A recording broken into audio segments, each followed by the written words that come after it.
Tonight, it all comes down to this from our Decision 2010 headquarters in New York. Election night has arrived. Americans going to the polls to cast their votes, and they have the power to alter the political landscape. Our team has it all covered tonight. Nightly News begins now. From NBC News election headquarters in New York, this is a special edition of NBC Nightly News with Brian Williams.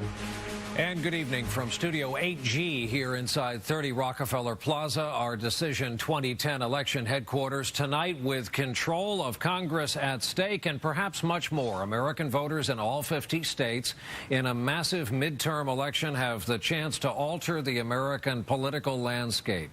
The pollsters have been telling us, and there's every indication voters are about to give the political pendulum in this country a good shove. Our team is in place here in the studio and covering races, of course, all across this country. We want to kick it off tonight with our White House correspondent, Savannah Guthrie, on this decision day, which has finally, at long last, arrived. Savannah. Brian, good evening. It's all over but the voting. With the backdrop of a struggling economy and history, the president's party almost always loses seats in a midterm. Republicans appear to be on the brink of big gains. Remember to vote on both sides. Across the country today, after a long, bruising campaign, voters finally had their say. We need changes, major changes. There's too many people out of jobs. I think it's going to be a close race, and that's why I'm here. Good to see you. The candidates were out, too, getting some last-minute FaceTime. I'm Christine O'Donnell. Can I ask for your vote this morning? And casting their votes. The vice president visited his polling place today, as did the man who would likely take power if Republicans win the House, Ohio Congressman John Boehner. I think we have a real opportunity to win the majority, and hopefully my colleagues will elect me Speaker. But the current House Speaker says not so fast. This afternoon, we're very confident in our candidates and the message that they are delivering. Can you hear us now? At the Capitol, Tea Party activists were preparing to celebrate their arrival as a force in American politics. While at the White House, the president took to the airwaves, doing a round of radio interviews in some of the campaign's hardest-fought territory, including his own home state of Illinois. How well I'm able to move my agenda forward over the next couple of years is going to depend in part on folks back home having my back. For the president, it's a potentially crushing come-down from election night just 2 years ago. In this election, at this defining moment, change has come to America. Well, tomorrow we will hear from the president. He has scheduled a news conference for tomorrow afternoon at the White House, Brian. By the way, he looks like a much younger man just 2 years ago in that videotape. Savannah, who will be here with us all night, thanks. And all night long, it's going to be about two numbers, 39 and 10. The Republicans need 39 House seats to take control, 10 in the Senate. Our political director, Chuck Todd, is with us tonight from his By the Numbers studio, where we'll be talking to him all evening long with a look at these numbers unfolding. Chuck, good evening. Well, good evening, Brian. And look, I'm going to focus on how to track that House number 39, the magic number. You heard John Boehner basically predicting that they're going to do this. Well, let's start with how to follow this in about 20 minutes, which is the polls that close completely at 7 p.m. We know that in Indiana and Kentucky, some places the polls have already closed. We're seeing some vote count in.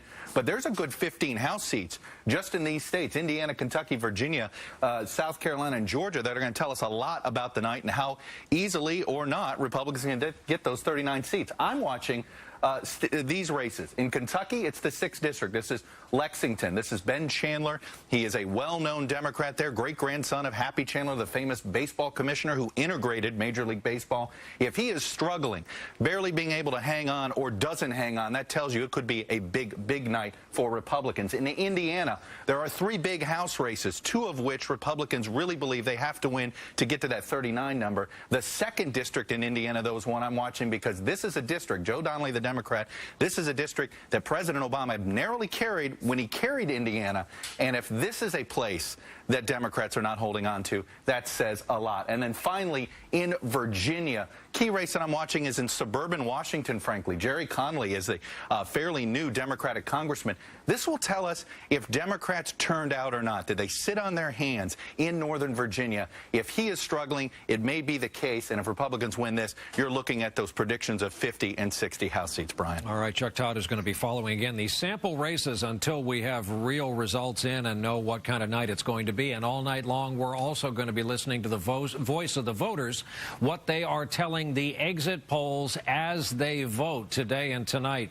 My colleague Lester Holt is keeping an eye on all of that tonight. Lester, good evening. Brian, good evening. The data are coming, and a lot of interesting nuggets we're going to be pulling out throughout the evening, but none more defining of what this election is all about than the numbers in the economy. Listen to this, Brian. Almost 9 out of 10 say the economy is not in a good shape, and they are pessimistic. About the same number are worried about the future, and for good reason, because it hits close to home for a lot of people in a personal way. 29% have had a job layoff in the family. 42% say their finances are worse than they were last time, the last time they went to the polls 2 years ago.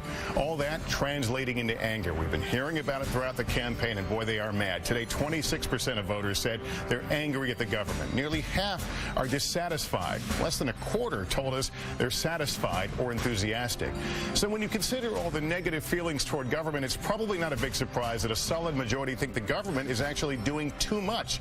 56% say that. 39% want the government to do more. So where is all the anger and unhappiness being channeled? Well, the same number of people said they have an unfavorable view of the Democrats as have an unfavorable view of the Republicans. 53% each. And President Obama is pretty much in the same boat, with 54% of those who went to the voting booth today saying they disapprove of the job he's doing as president. Brian, will be keeping you posted all throughout the evening as we continue to listen to the voice of the voters. All right, Lester Holt, who appears to be presiding over a city all his own in that studio. Lester, we will be indeed talking to you all night long, and all night we'll be talking with our team here in the studio. That includes the moderator of Meet the Press, David Gregory. David, what are you looking for tonight? Americans, Brian, are voting their anxiety tonight. 30%, that's an important number. That's the jump in the unemployment rate since President Obama has taken office. People have most of their savings in their home. It's their #1 asset. That's been wiped out in this mortgage crisis. And what Lester just reported, I think, is so important. That view that government is the answer. That's not the view of most Americans. 59% think that government is doing too much. Government has been on trial since President Obama took office, and he's not won the argument that government is part of the solution. That's really what I think is going to be playing out across the country tonight. As Republicans have seized on that, they're raising their hand and saying, we want less government, not more. And Andrea Mitchell also here with us, of course. Andrea, we get caught up in these congressional races. That hides the fact that so many governor's races are up tonight. So many, and the states really are the laboratories for a lot of this. 4 out of 5 Americans, 80%, have a chance to vote for their governor today. And if the Republicans only pick up 6 more state houses, they would have 30. That would be their biggest majority of state houses in 16 years. This really changes the battleground for 2012 because there are a lot of big electoral states there. Also, Americans in 36 states can vote for ballot initiatives. In California, that's the chance to vote to regulate and legalize the recreational use of marijuana. The White House opposes that.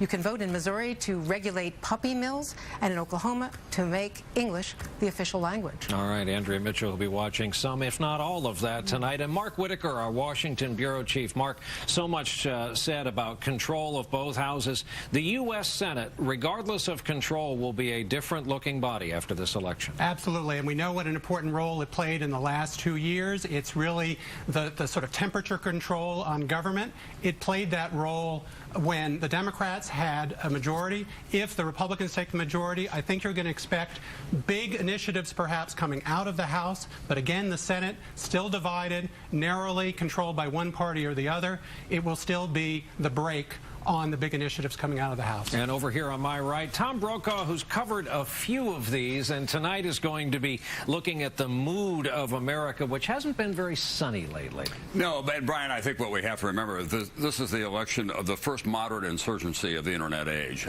President Obama obviously used the Internet very skillfully to get elected president. But the Tea Party, which was really not even on the screen about a year ago at this time, is a very domineering force during the course of this election, and I think we'll see the results tonight. Tea Party doesn't want to be a third-party movement. It wants to take over the Republican Party. That means that if the Republicans do well tonight and the Tea Party candidates do well tonight, there are going to be not just 2 fights going on in Washington, but 3 or 4 fights, and that's what we have to keep our eye on. Oh, we'll have a lot to talk about tonight. Tom, thanks. To all my friends in here, thanks. And along with our team here in the studio, our correspondents, our producers and camera crews covering races all across this country. We want to check in with a few of them, starting with the Nevada Senate race. Can Harry Reid, the Democrats' leader in the Senate, hang on to his job? John Yang covering for us tonight in Las Vegas. John, good evening. Good evening, Brian. You'd think the end of the campaign would mean the end of the bickering and the gamesmanship. Well, you'd be wrong. Here at this hotel where Harry Reid is having his election night party, the Tea Party Express has booked a room for an election night party. They even want to park the Tea Party Express bus out front. Brian? All right, John Yang out in Las Vegas, thanks. And a much talked about Senate race in the state of Kentucky, so-called split time zone state, by the way, where some of the polls have actually now closed. Kevin Tibbles in Bowling Green at Rand Paul headquarters. Hey, Kevin, good evening. Hey, Brian, this has been a highly publicized and nasty campaign, and tonight we find out if the people of Kentucky have thrown their weight behind Tea Party candidate Rand Paul or the Democrat State Attorney General Jack Conway. There have been fireworks when Conway questioned Paul's religion in an attack ad. Paul refused to shake his hand, and when a detractor approached Paul at a rally, his supporters wrestled her to the ground. Still, the polls had Paul ahead coming into today. The voting ends early here, so stay tuned. Kentucky might have an early announcement, Brian. I'll be talking to you along the way, Kevin. Thanks. Way up to the north and west we go. A big 3-way race in Alaska for Senate. Our own Kristen Welker covering in Anchorage. Kristen, good evening. Good evening, Brian. Parts of Alaska got their first snowfall this election day as candidates made their final push for the Senate. The Democrat in this race, Scott McAdams, once written off, is now showing signs of life. And there are 2 Republicans, Tea Party favorite Joe Miller and write-in candidate Lisa Murkowski. Polls here close at 8 p.m. Alaska time. Brian? It could be a long one up there in Alaska. Kristen, thanks. Study and contrast down to Florida we go, although another 3-way race. A lot at stake there tonight. Ron Mott is in Coral Gables. Ron, good evening. Hey, Brian, good evening. There was a lot of chatter in this race about making it a 2-way race, but that did not happen. This race will officially end in a little over an hour with all 3 candidates. And, of course, the folks gathering here at the famed Biltmore Hotel hope it's their guy, the Tea Party-backed Republican Marco Rubio, who will be the last man standing. He's had some pretty good leads in the polls coming into Election Day over Governor Charlie Crist and the Democratic Congressman Kendrick Meek. They're ready to party here. The countdown to the vote count is well underway, Brian. All right, Ron, thanks. Back up north to Delaware. Big Senate race in a small state that has received an inordinate amount of attention because of one of the candidates, Janet Shamlian in Wilmington tonight. Hey, Janet, good evening. Hi, Brian. It's been a bitter battle here in Delaware. Christine O'Donnell, though, it's made her one of the biggest names of the midterms, despite the fact that she's trailing in the pre-election day polls. Today, both she and Democrat Chris Coons visited a number of polling places across the state, something you can do in a day in Delaware to get out their voters. Tonight, she'll be right here for what she says will be a celebration. But most political observers believe this Senate seat will stay firmly in Democratic hands. All right, Brian. Janet, that'll be an interesting place to be. Another race we're watching closely, Senate race, Pennsylvania. Ron Allen in Philadelphia tonight. Ron? Good evening to you, Brian. Yes, Pat Toomey lost his bid for this seat 6 years ago. He's a Tea Party candidate without the drama, you might say, and he believes that his time has finally arrived. On the Democratic side, Joe Sestak has narrowed the pre-election polls in the closing days with a lot of help from the President and First Lady. But Republicans across this deep blue state expect to send the Obama administration a very loud message tonight. They expect to win a Senate seat, the governorship, and a few House races as well. Brian? Right, Ron Allen in Philly. Now we go to Illinois. A lot of people have nominated this for the nastiest race in the country, the U.S. Senate seat, once held by President Barack Obama, now up for grabs. Carol Marine of our NBC station WMAQ in Chicago once again for us tonight. Carol? Brian, polls close here in an hour and 15 minutes. I just got an email from BarackObama.com asking if I can spend 20 minutes calling voters to get out the vote.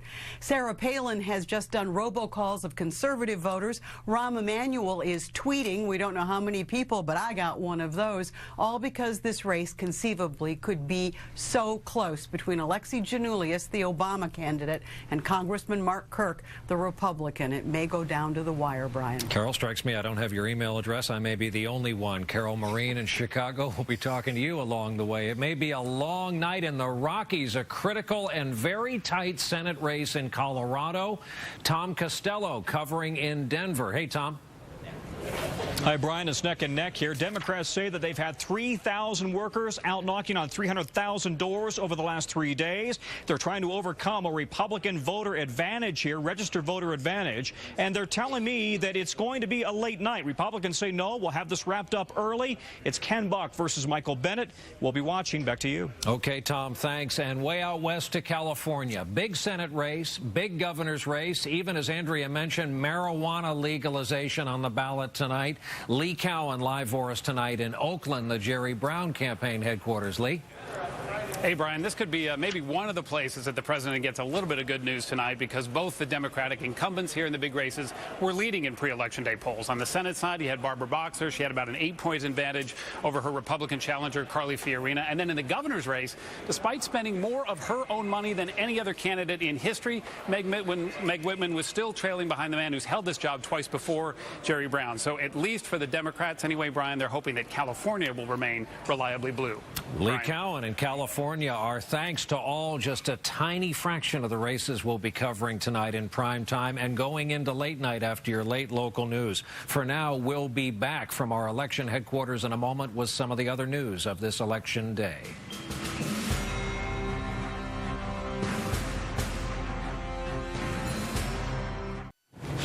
Back now with more of our Election Day coverage from our Decision 2010 headquarters in New York. And a quick reminder again about tonight. We're on in prime time and then back on again after your late local news. As we've been saying, the view from Capitol Hill could be very different starting around about tomorrow morning. Kelly O'Donnell has the view from there for us tonight. Kelly, good evening. Hi, Brian. Well, power will start to shift here immediately. Speaker Nancy Pelosi, who's kept herself out of the spotlight for weeks, will have to decide if Democrats do lose the House, will she step aside and let another Democrat become the face of the party, or will she try to stay on as minority leader? Republican John Boehner's got to figure out how to manage the anti-establishment Tea Partiers who've railed against the government they could soon join. And if you're wondering, moving boxes are already here, and they're packed for 3 of those temporarily appointed senators whose jobs end when tonight's winners get to town. Brian? Machinery of government already at work. Kelly O'Donnell on the Hill for us tonight. Thanks. We want to take a quick look at other news in the world today. This week has gotten off to an awful, deadly start in Iraq. Today in Baghdad, at least 13 explosions ripped through mainly Shiite neighborhoods, killing at least 76 people, wounding more than 200 others. There were car bombs, roadside bombs, mortars. Today's violence came 2 days after gunmen attacked a church in Baghdad, leaving another 58 dead. That terrorist plot involving cargo bombs from Yemen just keeps getting more troubling the more they learn. The FBI is now investigating what might have been a dry run and whether al-Qaeda terrorists in Yemen sent packages to the U.S. to see how long it would take. Our Justice correspondent Pete Williams, been covering this, has an update for us tonight. Pete, good evening. Right, Brian. Intelligence officials say this could have been an attempt to explore the logistics of international shipping. A month and a half ago, in mid-September, suspected al-Qaeda members in Yemen sent 3 packages to Chicago. Nothing hazardous was found. When the boxes were checked en route and allowed to continue, they contained mostly books and papers. Nothing like the computer printers that hid explosives in the 2 packages sent last week. In Europe, police are chasing a separate spate of package bombs, mostly in Greece, where they've made 2 arrests. 2 bombs went off outside the Russian and Swiss embassies. 2 others were found and destroyed at the Athens airport. And in Germany, police disarmed a bomb sent from Greece to the office of Chancellor Angela Merkel. Nobody's been hurt. The police suspect a radical anti-government group, but it's raising more questions about cargo screening. Brian. All troubling stuff. You're right, Pete. Pete Williams in Washington, thanks. And just a heads up here tonight, while we're covering election results, Haiti could be dealing with a hurricane by week's end, a very worrisome situation. The storm Tomas is centered about 300 miles south of Haiti. U.S. Navy vessels headed there with additional disaster relief in advance as Haiti continues to deal with more than 1 million homeless earthquake survivors and the continuing spread of cholera there. On Wall Street here in New York today, the Dow Industrials closed ahead, gaining 64 points on this Election Day 2010. And after waiting more than half a century, finally tomorrow, the San Francisco Giants will get a ticker tape parade. In case you missed it last night, this was how Game 5 ended, as the Giants beat the Texas Rangers to win the World Series. The last time a team named the Giants won a World Series was back in '54. Of course, they were the New York Giants back then, before their celebrated move west. When Nightly News continues tonight from our election headquarters, just a few of the millions who voted today telling us what was on their minds.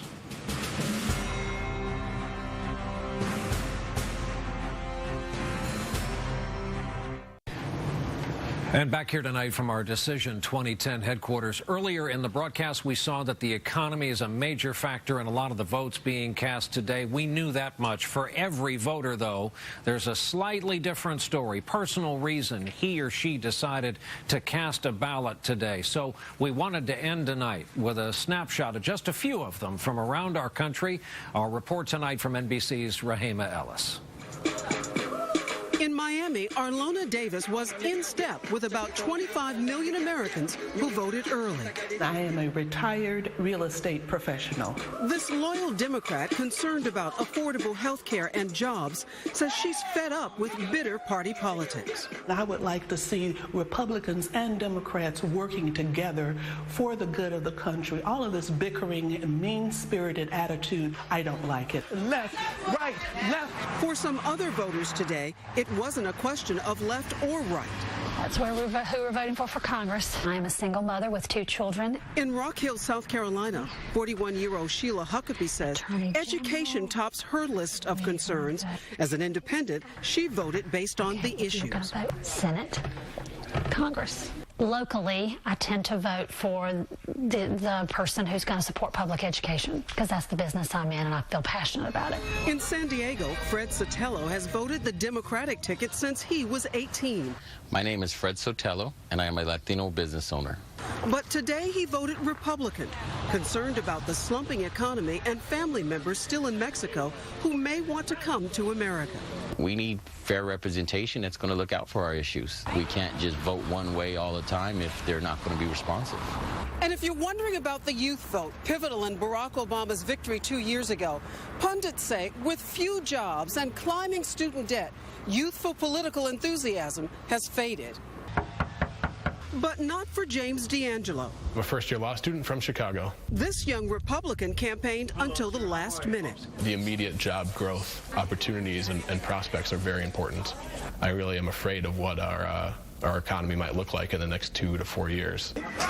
4 Americans, each motivated by different issues, casting their votes on Election Day. Rahema Ellis, NBC News, New York. That does it for this broadcast this Tuesday night. Thank you for being with us from our election headquarters here in New York. And another reminder, back on the air during prime time tonight with our Decision 2010 coverage. Then we come on again after your late local news tonight into late night tonight. I'm Brian Williams for our entire team. Until we see you later on, good night for now from New York.